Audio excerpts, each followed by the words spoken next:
Hi, welcome to the Shelley Studio and hashtag acrylic April. Today is the last day. Woohoo! There was a little bit of pressure with coming up with an idea of something to paint on the last day. I don't know if it was subconscious pressure or what it was, but yeah. I end up painting this and I show it in its entirety, and then I paint over it. I was not liking this. Like, even from the beginning, I'm like, this isn't going how I wanted it to go. I don't know how I wanted it to go. I wanted it to be messy and layered and sloppy and fun, but it just looked like a kid painted it. Anyway, so I'm gonna let you watch this, and then when I get to the end of this one and cover it all with paint, and you can fast forward if you want to, then I'll come back and talk to you again.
Yeah, you see, if you watch, you see how I tried and tried. I add different colors, layers, whatever. I just was not liking it. So I just took out some, I think that paint color is English Navy, and just covered the entire thing. This thing has so many layers of paint, this particular piece. So when I did that, I could see some red smearing or orange smearing, so I thought I liked that. So I went and added some more, thinking this could be a nice funky background for a loose, crazy painting. Yeah. So once it dried, didn't like it, so now on goes the gesso. So yeah, this has a lot of layers. And I've kind of been itching to do a portrait. Now, I am not a face painter, but I want to be. I want to paint faces. They just never look quite right. And I actually wanted to do it kind of funky colors, but I end up doing them pretty normal. Okay, it's completely normal.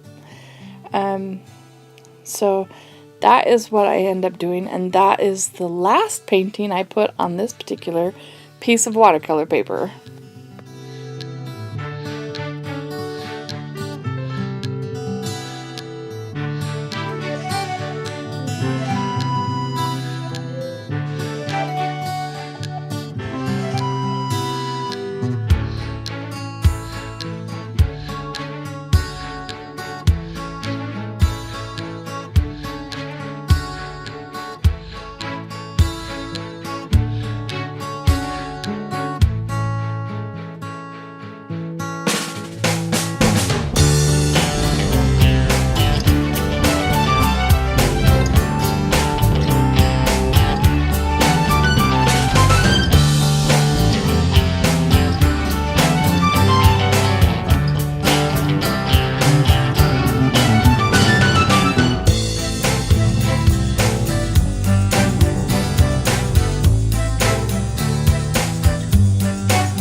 So what usually happens when I draw an eye first and try to fit the face in around it, the proportions are way off. I mean, she's got a huge jaw. So I take a little bit of the brown paint and we're just going to shrink it up. It probably could have been even smaller, but I think that helped a little bit to make her look a little bit better. And we'll just pretend it's all hair. I hope you guys enjoyed #AcrylicApril. I hope you've checked out other people's videos or played along. It's been really fun. It's been a challenge. Maybe I'll do it next April. We'll see. Anyways, thank you all for watching my videos and joining me in this journey. And if you'd like to see more from me, please subscribe. Thanks for watching.